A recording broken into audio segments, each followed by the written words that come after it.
Salmo de número 126.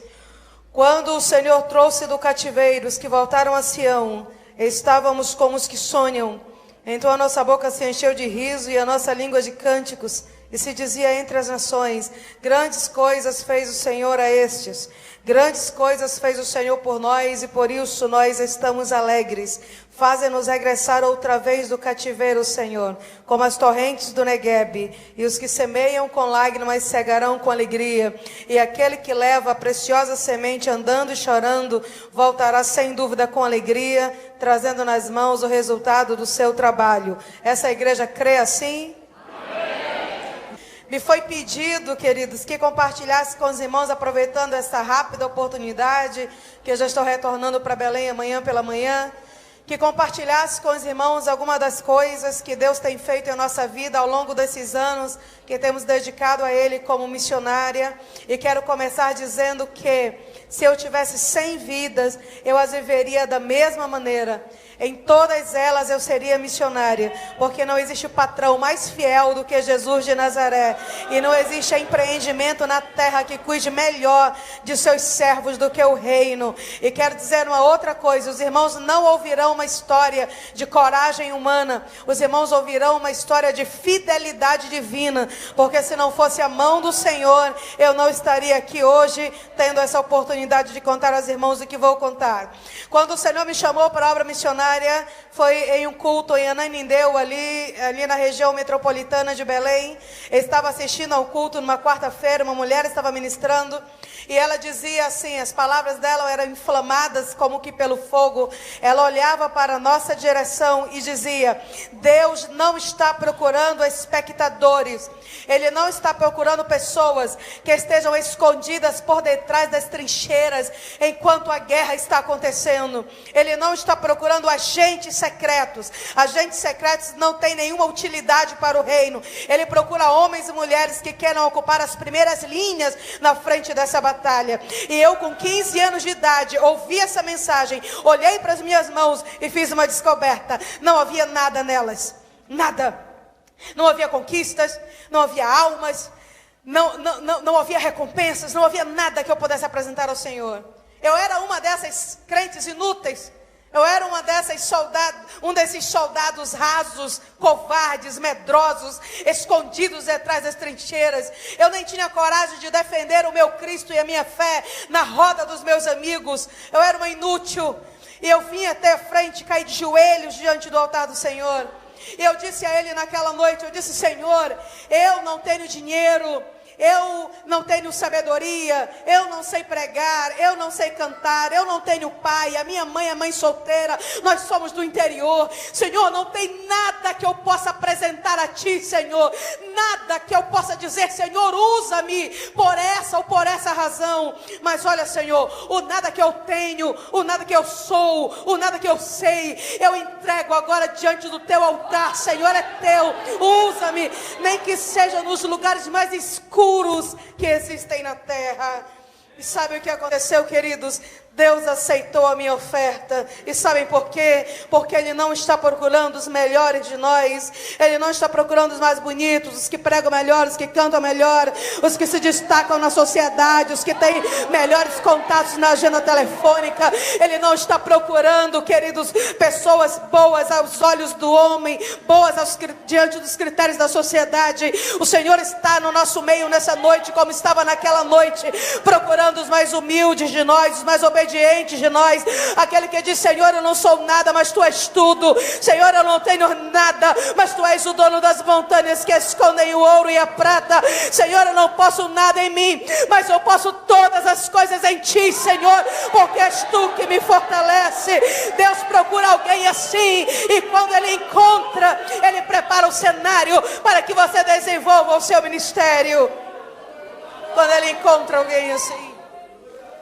Naquele dia eu me levantei pronta, sabendo que eu dedicaria a minha vida para os mais pobres e menos alcançados da terra. Eu pedi ao Senhor um povo, eu disse: Senhor, se houver algum povo que ninguém ame, eu amarei. Se houver algum serviço que ninguém queira fazer, dê-me-lo a mim e eu farei. Então levantei da oração sabendo que assim seria. Eu fazia o curso de enfermagem, fazia o curso de magistério, fazia o curso de teologia como ouvinte, porque eu não tinha condições de pagar. Procurei o diretor do seminário e disse: o senhor me permita sentar ali no canto?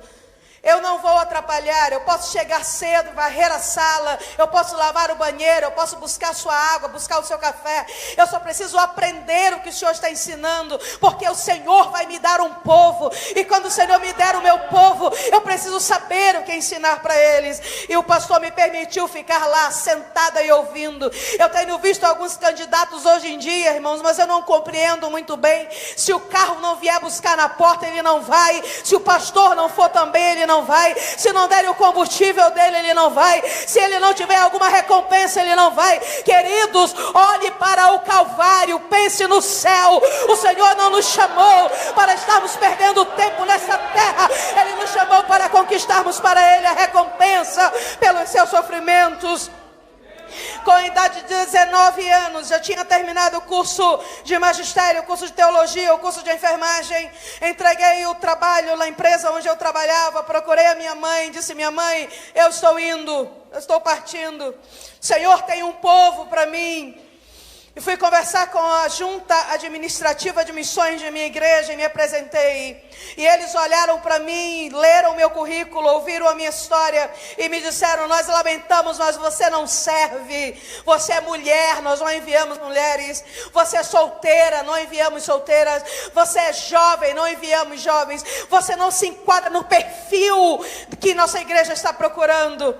Naquele dia eu tinha duas alternativas. Eu poderia dizer: Senhor, eu não me enquadro no perfil deles, então eu estou abrindo mão de tudo. Ou eu poderia dizer: Senhor, eu não me enquadro no perfil deles, mas eu me enquadro no teu perfil, porque tu usa quem tu queres, Senhor, para fazer o que tu quiseres, aonde tu quiseres, porque o poder é teu, a autoridade é tua, a glória é tua. Quem abre a porta és tu, quem envergonha o inimigo és tu, quem vai na frente, Senhor, és tu.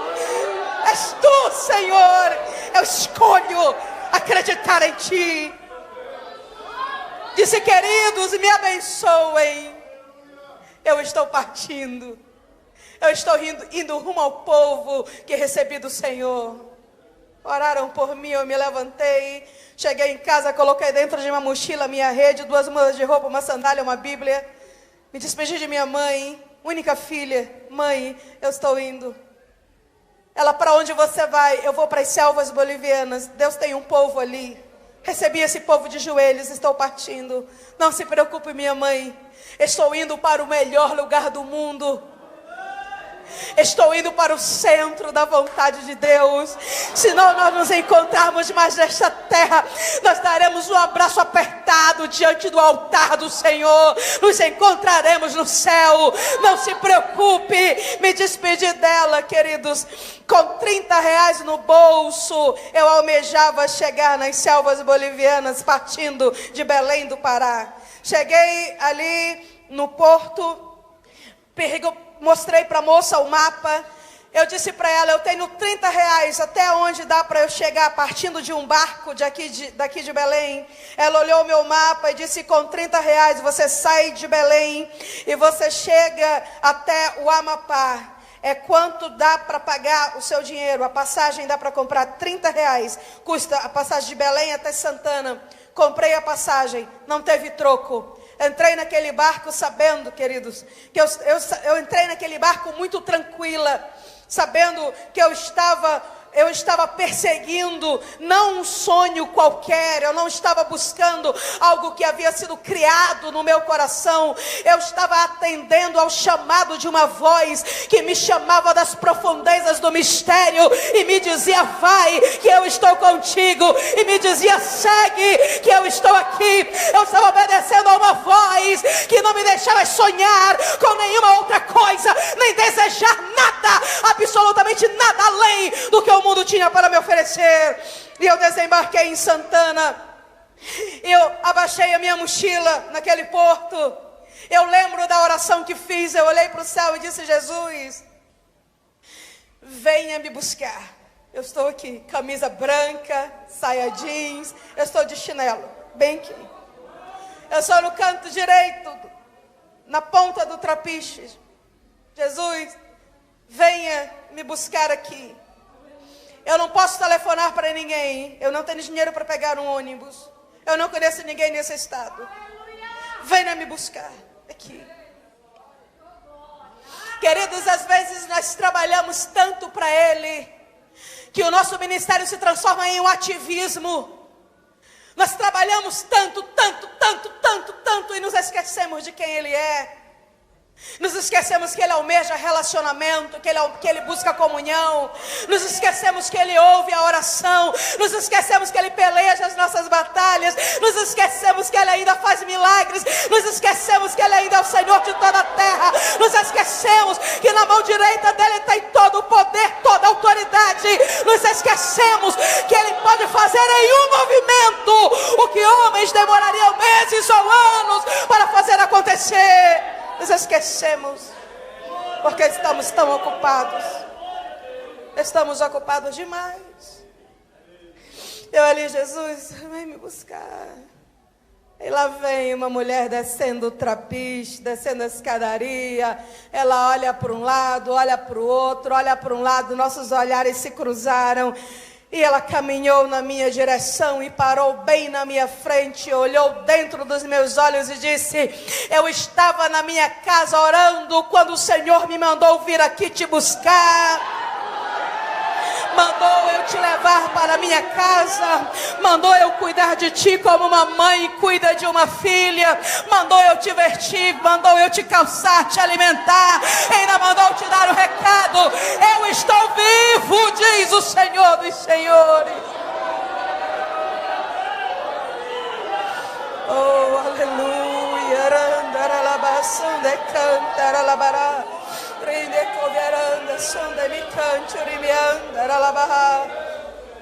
Ela me levou com ela, pois ela disse: o Senhor me manda te levar em um lugar. Chegamos no gabinete do pastor Lúcio Francis, pastor presidente da convenção no estado do Amapá, das Assembleias de Deus. Ela disse: pastor, essa moça está indo para a Bolívia. Ele olhou para mim: quem está lhe enviando? Eu disse: ninguém, não, senhor. Quem paga o seu salário? Ninguém paga, não, senhor. Quanto de dinheiro você tem para continuar essa viagem? Eu disse: eu não tenho nada, não, senhor. Qual é o seu nome? Eu disse: é Kellen Gaspar. Ele disse: quem é Valdemir Gaspar? É algum parente seu? Eu disse: é meu tio, irmão da minha mãe. Ele disse: quando eu era uma criança pobre na periferia de Belém, o seu tio amou a minha alma e me conduziu ao Evangelho. Se hoje eu sou pastor dessa igreja e presidente desta convenção, é porque ele ia dirigir os cultos domésticos na minha casa. Vou dizer uma coisa a você: muitas vezes eu orei e disse: Senhor, me dá a oportunidade de abençoar o Valdemir. Nunca vi o Valdemir, mas tu estás aqui, menina, como resposta às minhas orações. Eu serei o teu pastor, eu serei o teu pai, a minha igreja será a tua igreja. Desça até aquele lugar e nós seguraremos a corda. Sabe o que eu aprendi? Eu aprendi que quando nós começamos, Ele começa também.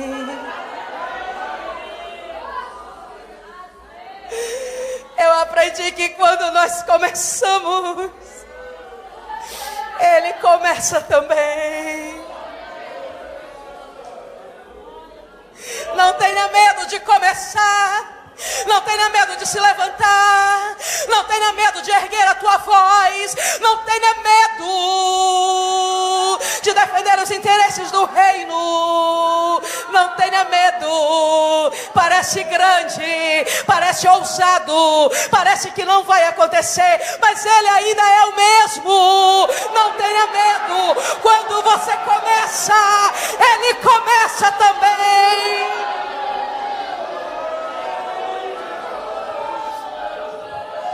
Cheguei no povo,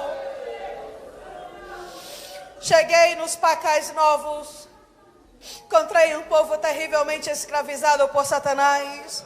As mulheres, quando estavam grávidas e comiam algum peixe de pele ou algum animal que tivesse espora, era ensinado pelo pajé, incorporado por um espírito demoníaco, que aquela criança ainda dentro do útero passava a sofrer dores terríveis por causa da espinha do peixe ou da espora do animal, que eram alimentos proibidos durante a gestação. Quando aquela mulher tinha seu filho dentro d'água, cortava o cordão umbilical com um dente, Quando ela vinha de lá com sua criança, a criança era arrancada de suas mãos e enterrada viva por causa de uma mentira de Satanás. Uma vez um índio me disse: eu acredito que existe um Deus maior que os espíritos que conhecemos, mas eu não sei o nome dele, eu não sei aonde ele mora, eu não posso chamá-lo para que ele me defenda. Queridos, a situação era desoladora, não havia esperança, não havia liberdade, não havia alegria, não havia nada, até o dia que Jesus chegou ali. Meu Jesus, quando ele chega no lugar, ele muda tudo. Quando ele entra na família, ele muda a história da família. Quando ele entra na empresa, ele muda a história da empresa. Quando ele chega na comunidade, ele muda a história da comunidade. Quando ele chega no povo, ele divide em dois a história do povo. Era assim antes de Jesus. Jesus chegou, agora a história é outra, é diferente. Jesus chegou ali, as cadeias começaram a se romper, as muralhas começaram a cair. Aquele povo, mês após mês, ano após ano, foi caindo prostrado diante da cruz de nosso Senhor e Salvador Jesus Cristo, prostrados diante do Calvário.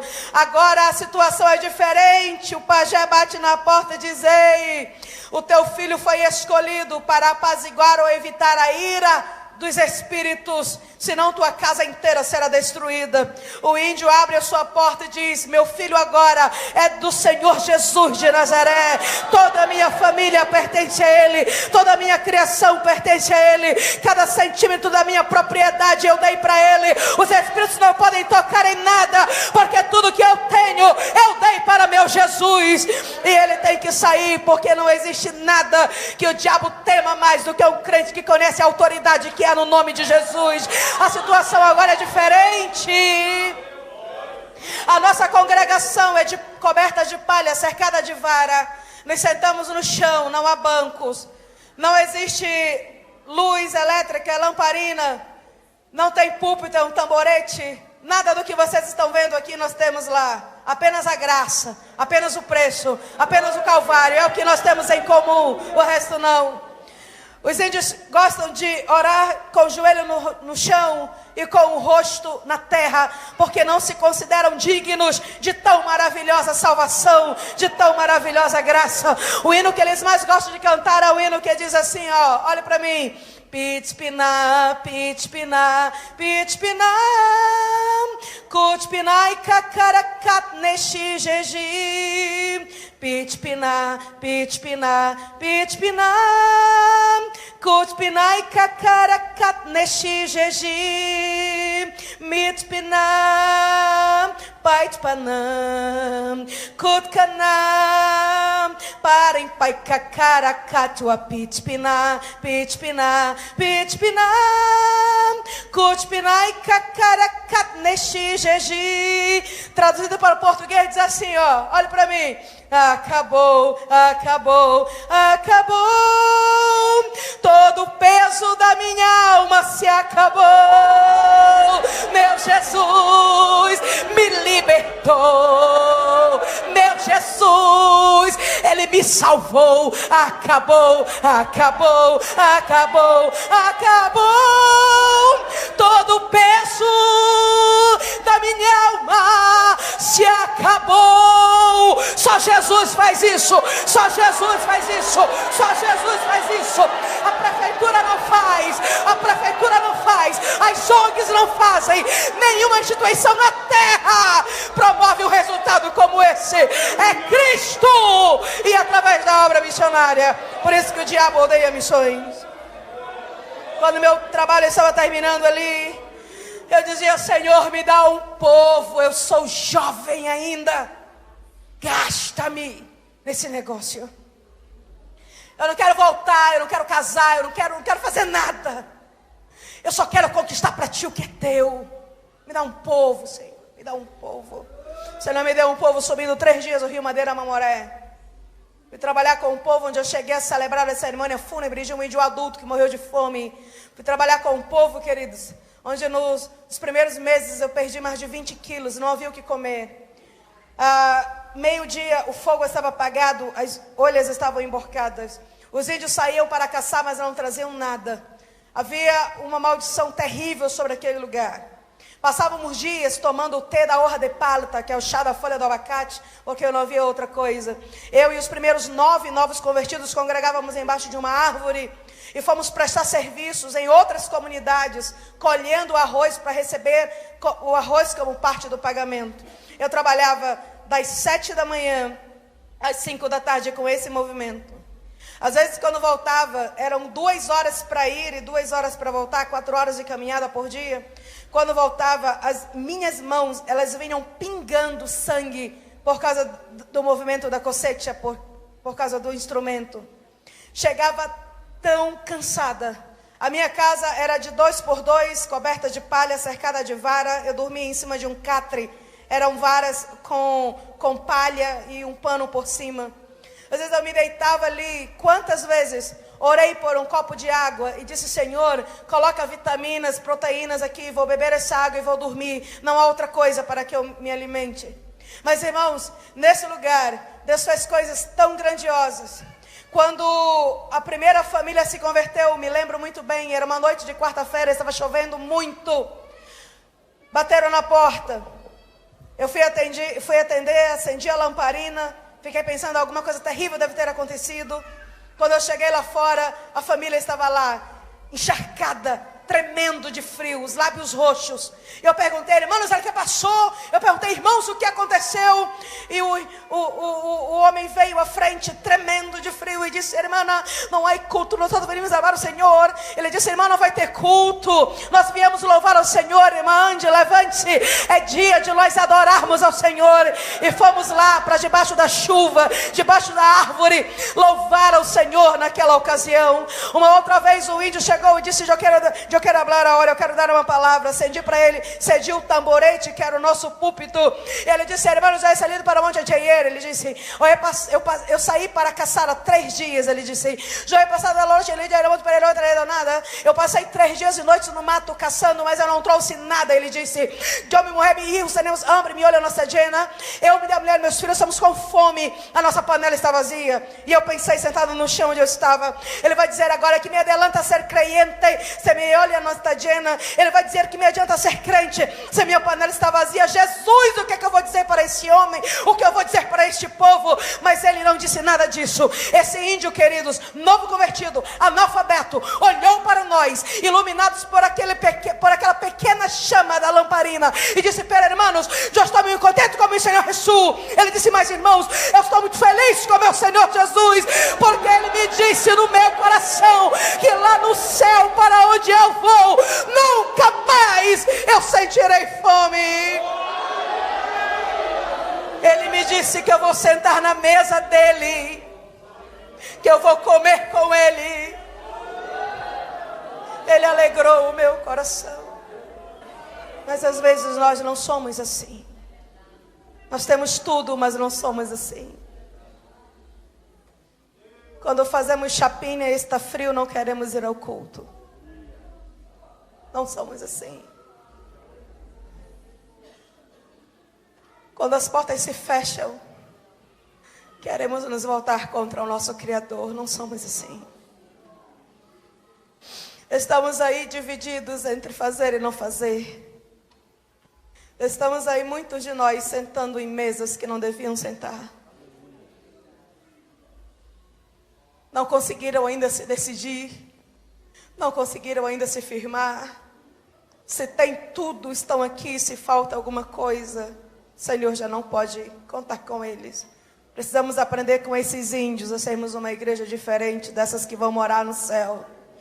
Queridos, precisamos pensar menos na terra e precisamos pensar mais no céu. Os homens que mais fizeram na terra foram os que mais pensaram no céu. Vamos pedir para que o Senhor nessa noite mude a nossa visão das coisas. Vamos pedir para que o Senhor nessa noite tire o tampão que existe nos nossos ouvidos. Vamos pedir para que nessa noite o Senhor incendeie o nosso coração. Vamos pedir para que Ele nos transforme em crentes que ouvirão o som da última trombeta e que amam o que Ele ama.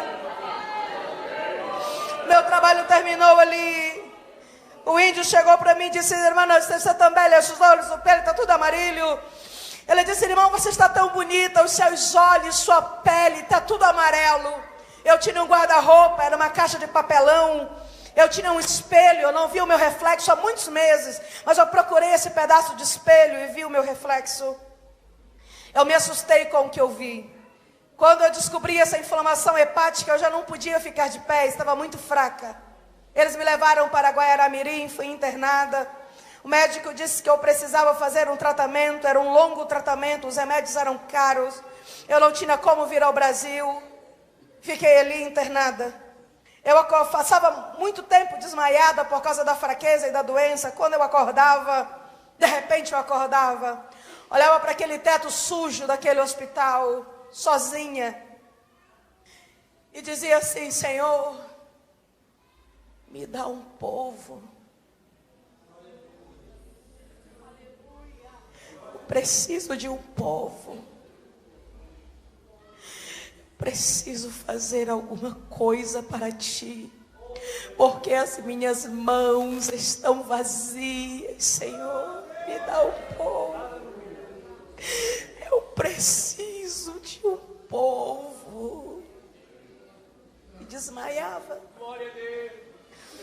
E acordava algum tempo depois, olhava para cima de novo e dizia: Jesus, me dá um povo.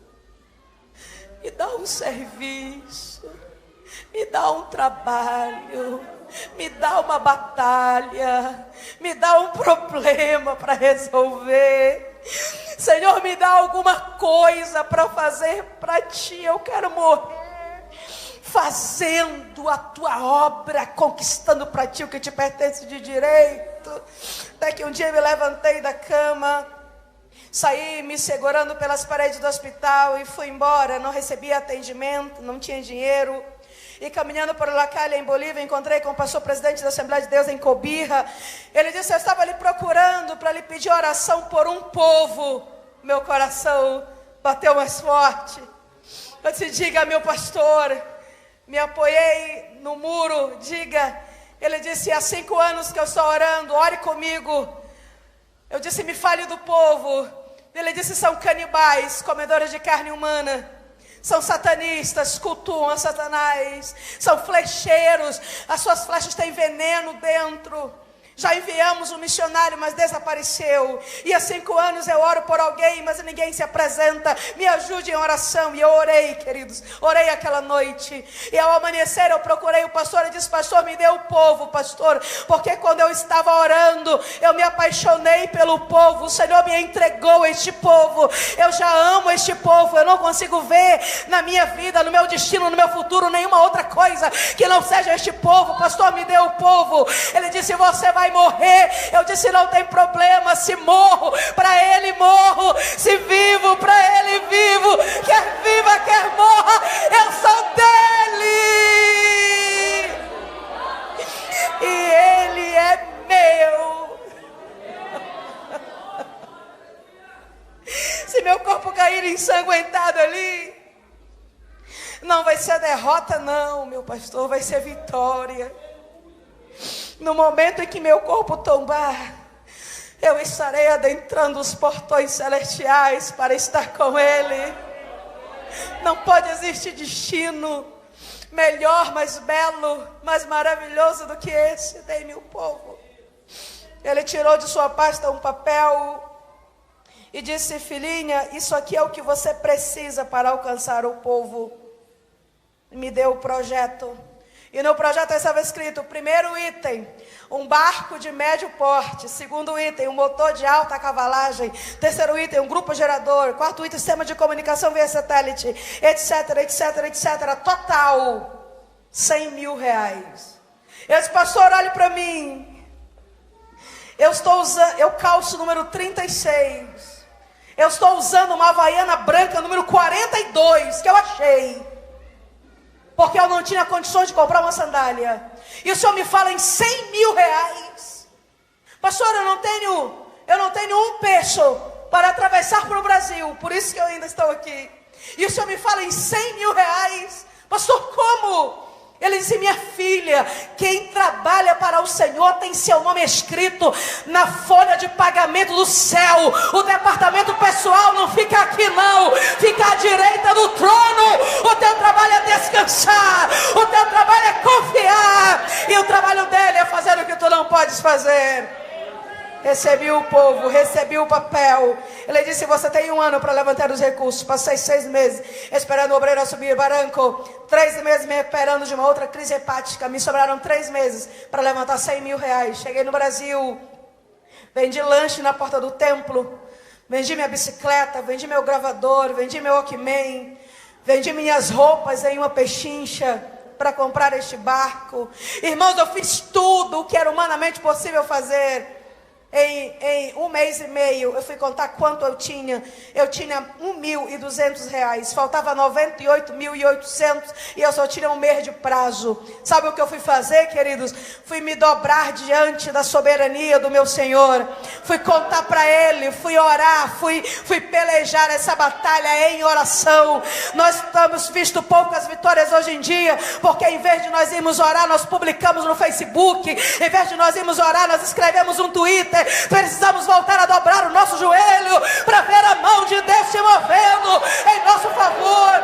Eu estava ali buscando, e numa madrugada o Senhor disse, eu estava dizendo: ah, Senhor, se eu tivesse tempo, e se não fosse o tempo, e por causa do tempo. E o Senhor disse: ei, você sabe quem eu sou? Eu sou o Senhor do tempo. Eu digo ao tempo: vai, ele vai. Eu digo ao tempo: para, e o tempo tem que parar. Eu não preciso de tempo para trabalhar. Eu chamo o tempo, e ele rasteja até a minha presença.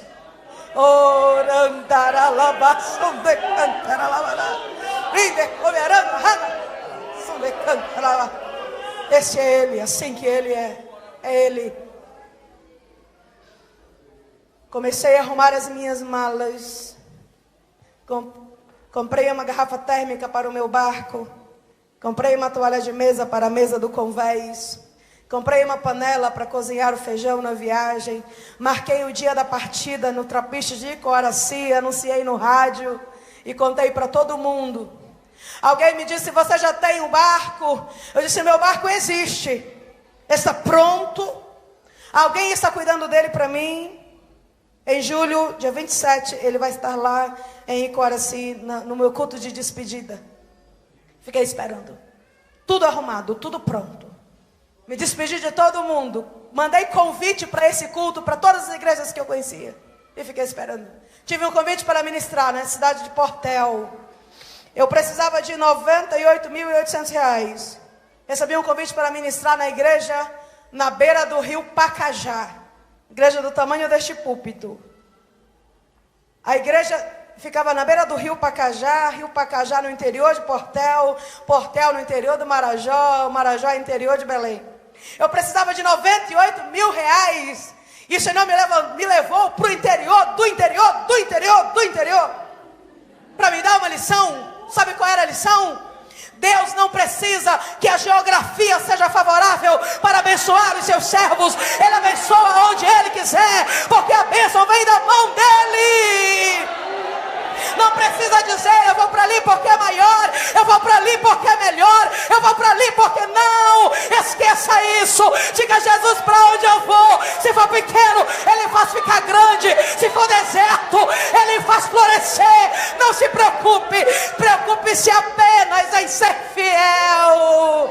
A bênção vem da mão dEle. O crescimento vem dEle. Tudo vem dEle. Entrei, dobrei o joelho, disse: Jesus, não entendo não. Mas tu não me chamou para entender, tu me chamou para crer, Senhor. E eu quero te dizer que eu estou crendo. Igrejinha de madeira, um monte de canoinha amarrada no porto. Preguei. Estava terminando de pregar, um senhor, um homem sentado numa cadeira branca do lado esquerdo. Ele deu um grito. Ele gritou assim, ó: ai, meu coração! E caiu. O pastor que estava do meu lado disse: o irmão deve estar infartando. Vá lá. E eu desci, fui onde o irmão estava caído no chão.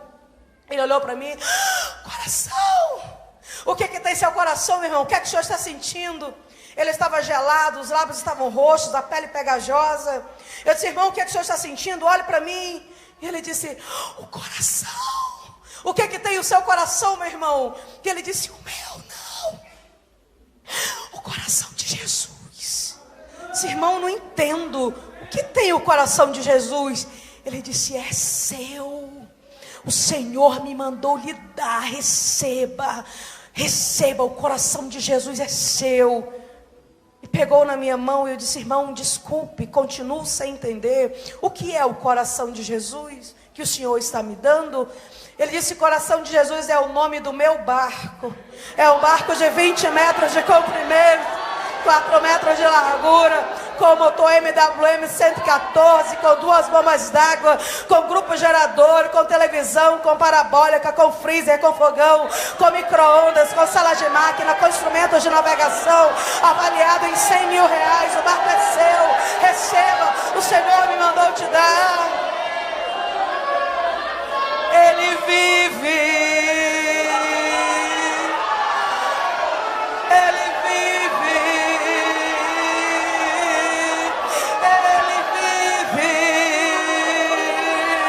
O Cordeiro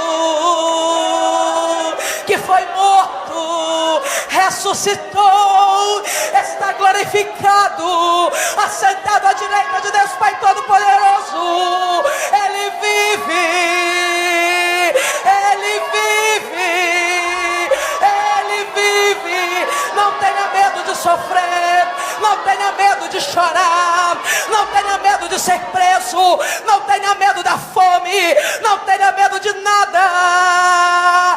Ele vive, porque Ele vive.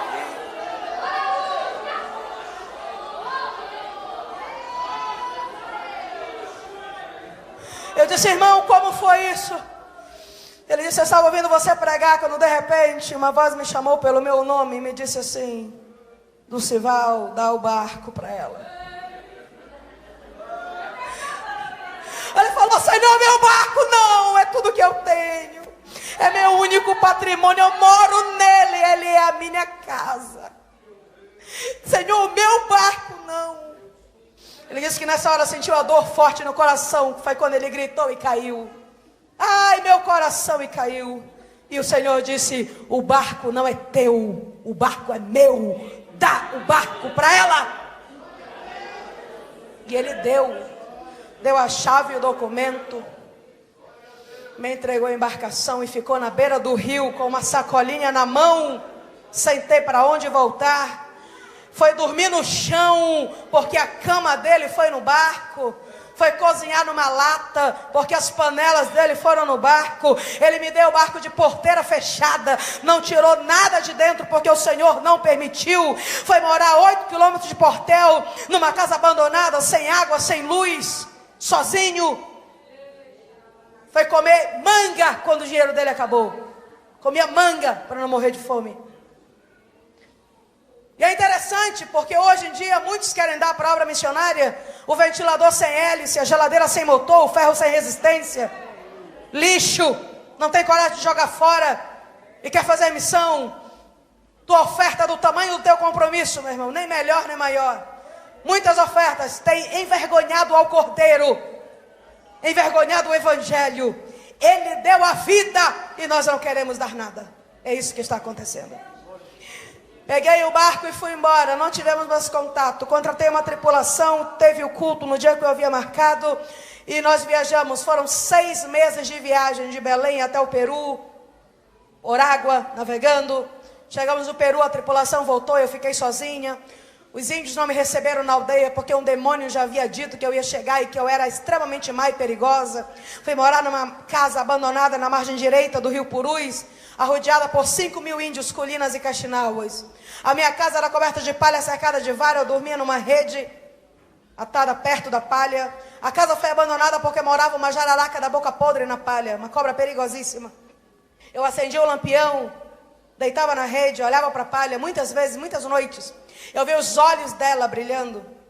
Ela ficava atraída pela luz. Ela não podia fazer nada, era impossível caçá-la no meio da palha.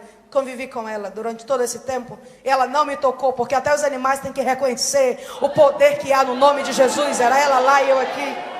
Eu acordava à noite, às vezes tinha 20, 30 índios ao redor da casa, pintados de preto e de vermelho. Tinha um deles que quando queria matar alguém, vomitava uma pedra preta na mão, e ele ordenava ao demônio que estava na pedra que matasse a pessoa que ele queria, sentindo os sintomas que ele quisesse. Eu olhava pela brecha da paxiúba e via ele com a pedra na mão e os outros dançando ao redor da casa. A casa era de vara, meus irmãos. Se alguém desse um chute num dos cantos, a casa caía. Eu não tinha vizinho, não tinha celular, não tinha rádio, mandava para chamar a polícia. Era só minha casa, no meio de uma gigantesca bola de mato. E às vezes de madrugada eu olhava e via eles lá, e o meu coração congelava. E eu dizia: Senhor, me mostra alguma coisa, porque eu estou com medo. Me mostra alguma coisa, Senhor, eu estou apavorada. E me encolhia na rede. Dizia: Senhor, abra os meus olhos espirituais, eu preciso ver. E o Senhor me mostrava então o muro de fogo dele ao redor da casa, os anjos passeando pelo terreiro. E o Senhor me dizia: vai dormir. Enquanto tu estás dormindo, eu estou trabalhando. Vá descansar. Enquanto tu estás descansando, eu estou pelejando de manhã. Os nossos inimigos estarão debaixo de nossos pés. E eu dormia, sabendo que ele estava lá. Eu dormia, sabendo que ele estava lá. Às vezes ele estava tão perto, tão pertinho, que se eu fizesse assim, ó, dava para sentir o cheiro dele. Ele estava lá. Ele estava lá. Vale a pena a integridade. Ele está lá. Vale a pena a santidade. Ele está lá. Vale a pena dizermos não às ofertas do mundo quando fazemos isso. Ele está lá e a presença dele vale mais que tudo. Vale mais que o mundo. Vale mais que tudo. Não perca a presença dele. Não troque a presença dele por nenhuma oferta de Satanás. Seja santo, seja íntegro. Defenda o seu ministério. Trabalhe enquanto é tempo, porque ele veio. Aprove ao Senhor que eu fosse sequestrada, levada como refém. Pensei que fosse o fim. 8 colinas me jogaram dentro do barco, me levaram. Eu fui sequestrada porque eles haviam me proibido de caçar e de pescar. Eu passei 1 ano comendo banana de um bananal abandonado atrás da casa. 1 ano. Comia banana do café da manhã, no almoço, do jantar. Banana frita, banana assada, banana cozida, mingau de banana, frita na banha do porco. Não havia outro alimento. Mas em 1 ano eu não aguentei mais. Eu saí para pescar. E quando eu saí para pescar, eu entrei no território indígena. E eles me sequestraram e me levaram. Eu pensei que era o fim. Eu amarrada no fundo daquela canoa, eu ia só agradecendo ao Senhor a honra de morrer por Ele. Não merecia. Eu não merecia tamanha honra. Não merecia. Quem era eu? Quem sou eu? Mas eu ia ali orando, dizendo: Senhor, obrigado. Senhor, eu vou morrer daqui a pouco. Eles estão me levando. Daqui a pouco estarei contigo. Ia louvando, agradecendo, adorando. Chegamos no rio, num furo, que é um rio estreito. Eles me tiraram da canoa, me jogaram na areia. E naquele momento eu tive a oportunidade de falar. E falei pela primeira vez acerca do Calvário para aqueles 8 índios. Amarrada, contei para eles sobre o nosso doce e meigo Cristo. Contei tudo para eles. Quem Ele era, como Ele veio, o que Ele fez, onde Ele está. Descortinei tudo, e quando eu terminei eu disse: pronto, acabei. Podem fazer o que vocês quiserem. Eu já estou indo com ele, nada mais me importa. Às vezes me colocaram de volta na canoa.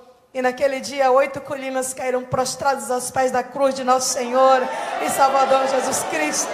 Hoje nós temos um templo com mais de 100 índios que antes sentavam-se nas mesas de Satanás, cultuavam a demônios, sacrificavam seus filhos, as trevas, comiam carne humana. Hoje esses índios estão reunidos, batizados nas águas, batizados com o Espírito Santo, cantando ao Senhor. E o hino que eles mais gostam de cantar é o hino que diz assim, ó: Om Napatiki Paikakaratane Chuchimau Inachama Winam Om Kapeshi Patom Jesus Cristo Pane Om Kaakitaiwanaji com Jeji Kijikina Ipaui Jesus Cristo Pane Tatakai Adkokona Pai Pana Quereirino Paikawa Kaimane Hoapi e no Jesus Cristo tá. Os irmãos, dão glória a Deus pela salvação desse povo. Alguns anos depois, eu me reencontrei pela segunda vez com o doador do coração de Jesus. Nos reencontramos, queridos, e nos casamos. Hoje ele é o meu marido e nós estamos juntos fazendo a obra do Senhor. Sabe o que ele diz? Foi o maior investimento que eu fiz na minha vida. Eu dei o coração de Jesus para ela e Jesus deu o coração dela para mim. Sabe o que ele diz? Foi a melhor coisa que eu poderia ter feito. Eu dei um barco. Jesus me deu o barco de volta, me deu uma esposa, um ministério. E nós estamos há 12 anos dizendo para quem quiser ouvir: vale a pena ser fiel a um Deus que é fiel. A nossa vida não está nas mãos do acaso, está nas mãos de Deus. Fiquem de pé, por gentileza.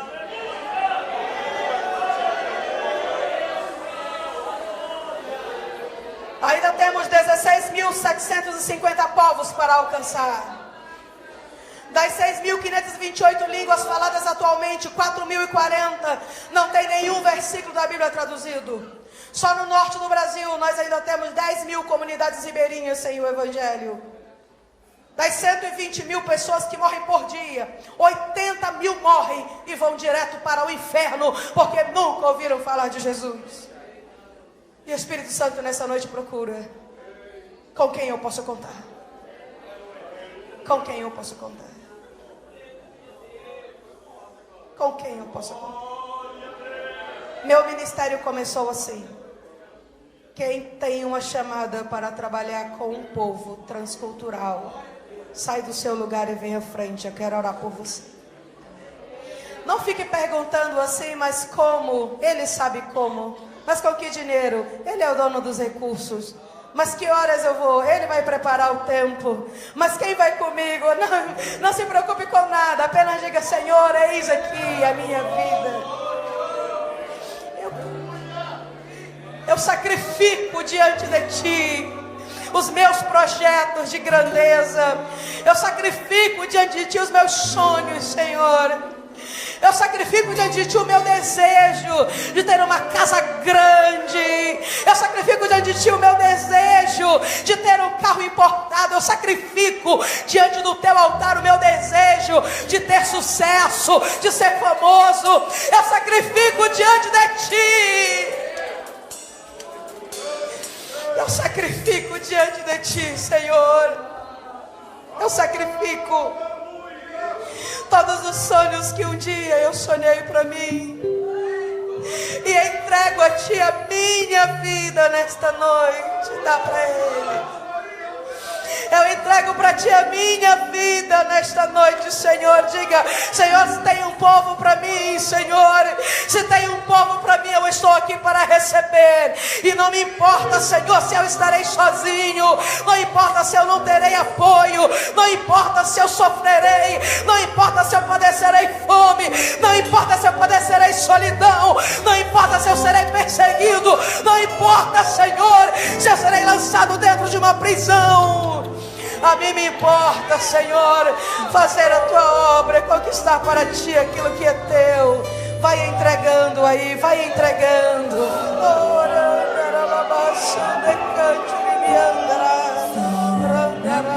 Senhor, e me conhece. Ainda tem vaga. Quebranta o meu coração. Transforma-me conforme a tua palavra.